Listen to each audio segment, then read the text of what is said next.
I'm Jeremy D'Entremont, historian for the U.S. Lighthouse Society. This is the second installment of our new series, Light-Hearted Light.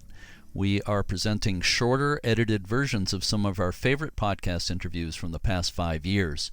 Today we're going back to early 2020 for an interview that ties lighthouses to the world of theater and performance.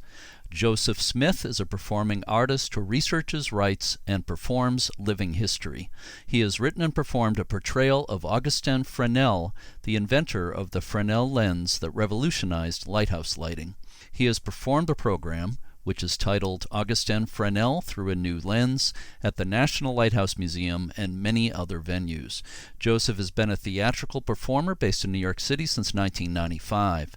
His passion is to create excitement and curiosity about history by giving voice to stories that celebrate the human spirit.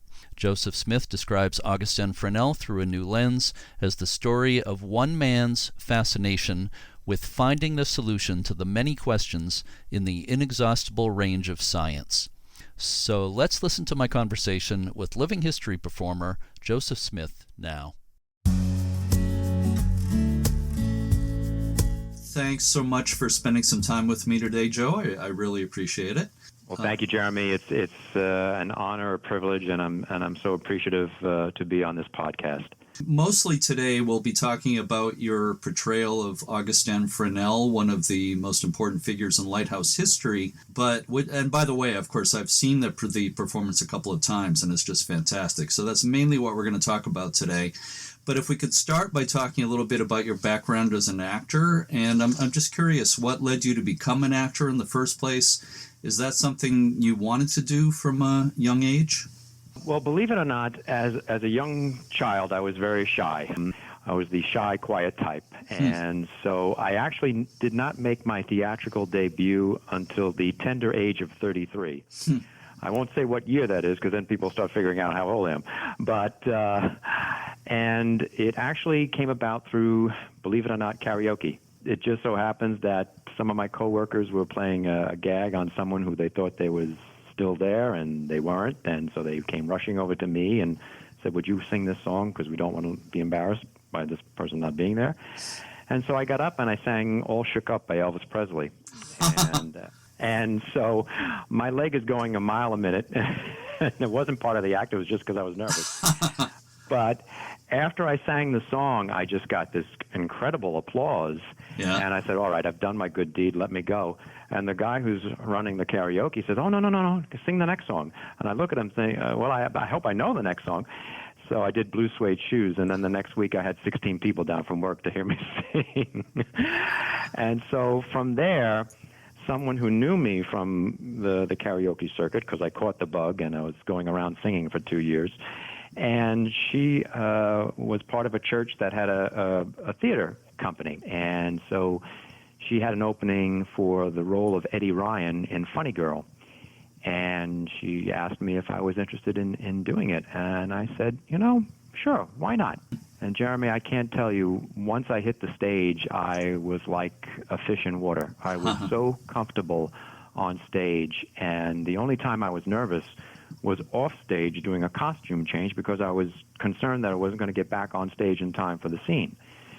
And so one thing leads to another. You do one show, and then somebody says, oh, there's an opening here, and you do that. And then through there, I got my first lead role in Dante's Inferno as Virgil, and then I got to do John Merrick as the Elephant Man, which is one of my favorite roles, and doing Jacob Marley's Christmas Carol, and it's how I met my wife. I met my wife through theater, and so it all comes down to karaoke. Oh, that is great. That's a great story. I don't think it's that unusual for actors to be actually kind of shy. And I want to tell you a little secret. The only song I will ever sing publicly is an imitation of Elvis Presley's Blue Christmas. But I'm not going to do it. I won't do it now. I will never do it on the podcast. But that's just a little inside secret there. So there you go. Yeah. So along with acting, have you also had a long time interest in history as well? Well, I had always I would go to the library, and there was a time where I said, I wonder if I'm named after anyone, or if my name is in the encyclopedia Remember those? And so I went to the library, and I'm looking up the name, and sure enough, there's Joseph Smith. And I was like, wow. And so I studied up on him. And then I remember in the 8th grade, the teacher, first day of class in American history, he's handing out the U.S. Constitution to each student and asking their name. And he comes up to me and he says, Joseph Smith. Do you know who Joseph Smith was? Yes, he was the founder of the Mormon Church, blah, blah, blah, blah, blah. He said, okay, enough. And so I've always had a fascination with history. I remember doing book reports on Benjamin Franklin and Claude Monet and other people from history. But because I didn't get involved in theater until a much later age, it didn't dawn on me until later to combine those two loves, history and acting, and bring those two together to do what I do now, and that's living history. So that kind of led you to develop your living history programs to combine the two loves. Yes, I had always been fascinated with old cemeteries, and the reason being is that in the old cemeteries you have these brownstone headstones, and they would have these epitaphs and these like short stories of these people, and I would stand there and think, does anyone know this person's story? All these people had a story while they were alive on this planet. Does anyone know who they were and what kind of life they had and what contributions they made to their community?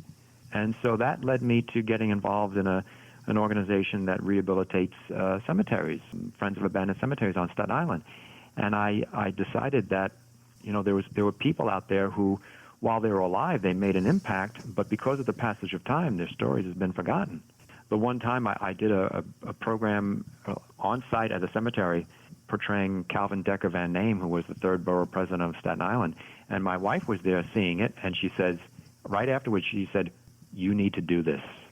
And from that point, I just developed all these living history programs and just to raise the awareness of people that live in their communities, that these people made an impact in the past, and that's why that street is named so-and-so, or that's why that house is being preserved, because this person who lived there made a contribution. And it also teaches the young people to deepen their connection to where they live and to go out there and make an impact in their communities in the present and in the future. You just mentioned one of them, but before your portrayal of Fresnel, before you developed that one, what were some of the other living history portrayals you've enjoyed doing the most? It's been a love to do them all. Some of the ones that I've really enjoyed doing was William T. Davis, who was a naturalist and historian, self-trained, who was one of the co-founders of the Staten Island Museum. And I had the honor to go into their archives, and this gentleman kept journals, daily journals, for many, many years, at least 35 years of his life. And to put the white gloves on and to go through these journals and know what this man was doing and thinking on a particular day, it was like having a conversation with him. It was like going across time and having a conversation. So that's been a favorite of mine. Another Frenchman, Philippe Fresnel, poet of the American Revolution, is another favorite. But I've enjoyed doing each and every one of them because I just love research, and I love. I'm starting to love writing. It's a lot of editing, and my wife not only directs me, but she helps edit the script. So it's like rehearsal. You keep doing it, and you keep doing it to find the right rhythm, and taking a sentence and moving it. Oh, that goes better in front instead of after. So it's a joy. I'm so blessed to be able to do this work. So what led you to Augustin Fresnel, to writing and portraying Augustin Fresnel? I'm glad you asked that, Jeremy, because sometimes I get a chance to choose the person who I want to portray, and sometimes they choose me. And Monsieur Fresnel chose me. I had done a portrayal of a performance of Philippe Fresnel for the Arts Council on Staten Island while I was living there. And each borough of New York City has their own arts council. So they were having their first all-day conference. And I thought, this is probably the only chance I'm going to get to do Philippe Fresnel on Staten Island. I usually do him in New Jersey. So I did the performance, and afterwards they broke for lunch, and a woman comes, she makes a beeline for me, and she's like, are you planning to apply for a grant this year? I said, well, I haven't thought about it much. She says, well, you come down to the National Lighthouse Museum, you speak to our executive director, Linda Dianto, and she'll, you guys can figure out what you want to do. And it was one of the board of trustees, Marianne Piazza. And so Marianne did not know that Linda and I had met 5 years previously at a history conference in upstate New York, in Buffalo. So I meet Linda, and we're trying to figure out who can I portray for them, because we're going to put in for a grant. So maybe we can do a lighthouse keeper, maybe George Putnam. We got up, we walk around the museum, and then we pass a couple of Fresnel lenses, and there is on the board there his picture, his illustration, the drawing of Augustin Fresnel. And Linda and I are looking at it. We look at each other. We look back at Monsieur Fresnel. We look at each other. We look back at Monsieur Fresnel. And then we look back, and then Linda looks at me and says, "You even look like him." And Jeremy, the goose pimples, the chills, the hairs on my arms, they just stood up. And it was like Monsieur Fresnel saying to me, "Please, tell my story." Mm-hmm. And so I just knew right then and there that this is the person from Lighthouse history that I need to do. You do look like him when you have your hair combed the right way and the right clothes and everything. It's pretty remarkable, really. Were lighthouses of an interest of yours before that? They weren't. I was more of I was landlocked. I was a land-based history guy. I was into the local history of Staten Island. I was into certain periods of time in U.S. history, whether it was the American Revolution or the Victorian period or the 1920s. These were times, and to a lesser extent the Civil War. And these were times that attracted me, and then, all the historical figures that are from those time periods. And so I wasn't part of the choir, but since then I have joined the choir and I have sung its praises. So it's been a blessing to do this work. How did you research Fresnel? Did you find that there was a lot of material to draw from, or was it kind of sketchy, or how were you able to do that? The one challenge that I had with Monsieur Fresnel is that he was born and raised in France. Every other person that I have portrayed has been born and raised in the United States. And thankfully, as a primary source, one of the primary sources that I have is A Short Bright Flash by Teresa Leavitt. Yes. Now, including any book written by Jeremy D'Entremont that needs to be in your Lighthouse library, this Teresa Leavitt's book is another one. And she did a fantastic job with not only Augustin Fresnel, but also just the birth of the modern lighthouse, as it says on the cover of her book. And so I relied on that. I also relied on the complete works of Augustin Fresnel that his brother Leonor and a couple of other gentlemen put together, and also a book that his mentor, Francois Arago, wrote called The Biographies of Distinguished Scientific Men, and Monsieur Fresnel is one of those. And then, of course, other secondary sources as well. And so, particularly with the letters, the correspondence, and this is one of the things that I like to use in my living history performances, because this is that person, this is their words. They're speaking these words. And so because it was in French, I wanted to expand on some of the correspondence, and so I would go and use several different translating pages on the internet and just get a complete picture of who this gentleman was and how he corresponded with people. It's always a work of joy. When I get a chance to portray someone, I always strive first and foremost for historical accuracy. History is in and of itself exciting, and so I want to bring that to the table. I want to engage people and bring the essence of that person forward so that the audience can connect with it and feel like they've gone back in time. Well, you've been very successful at that, and I think Teresa Leavitt's book is so beautifully written and researched, and you do bring it to life. And I think your performance in her book are nice companion pieces. So I'd recommend that anybody interested in Fresnel see your performance and read her book. And between the two, it's a pretty nice portrait of the man. So I appreciate that, Jeremy. Thank you. Well, I sincerely mean it. So what to you is most interesting about Fresnel? Was there something, did you kind of latch on to something that for you kind of makes him tick for you? Well, it's a couple of things. I think the fact that even though he wasn't an only child, I was an only child, but he was that shy. He had a period of time where he was very shy, very awkward. It's amazing that this gentleman, he couldn't read until he was 8, 9 years old. I kind of connected with that, being that shy child. But I was also connected with his resiliency.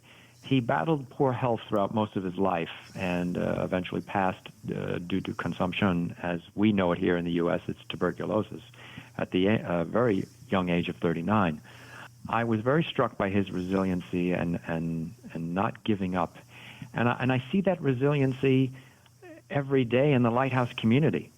It's just, and that's why I'm part of the choir, because anytime you run an organization, particularly in the nonprofit world, it takes a lot of patience, a lot of persistence, and a lot of perseverance to get through the day. And of course, lighthouses, it's like owning your own home. There's things that need to be done on a daily basis. And I just want to take this opportunity to applaud everyone in the Lighthouse community, that day in, day out, they know that they have a treasure in their hands and a beacon of light and a beacon of hope. And I really appreciate the work that everyone does throughout not only the United States, but throughout the world. What has been the reaction from people in the Lighthouse world to your show? Have people liked it? What's the feedback been like? It's been incredible. I am just, every time I do this show, I don't want to jinx myself, but I mostly get a standing ovation, and it just warms my heart. I'm flattered. I'm absolutely flattered when I receive these responses and people come up to me and they say, "Oh, you look like him too." But it's just been delightful. It really has been, and I'm looking forward to doing this for as many years as I can. I've got a window of time to do this performance. I got to take care of myself and continue to look as young as I do, and we'll be all right. So how can people get in touch with you if they're interested in having a performance? They can go visit my website, which is www.raisinghistory.com. That's all one word. And I have a contact form there. I have my cell number on there as well. And they can reach out to me there, and I will work with them to see what's best for their organization and what's possible. And so I really appreciate the opportunity to do this work and to bring Monsieur Fresnel's story to life and share it with the community. Thank you so much, Joe. I really do appreciate it. We'll be talking. You're quite welcome, Jeremy. And again, my hat's off to everyone in the Lighthouse community. You just keep up the work. Keep shining your light. May you have fair winds and keep a good light. I've seen Joseph Smith's portrayal of Augustin Fresnel 3 times, and I love it. It's educational and very entertaining and very moving. Again, for more information on Joseph and his performances, visit his website at raisinghistory.com. We will be producing more of these shorter Lighthearted Light episodes, along with our regular Lighthearted episodes. For now, thanks for listening, and keep a good light.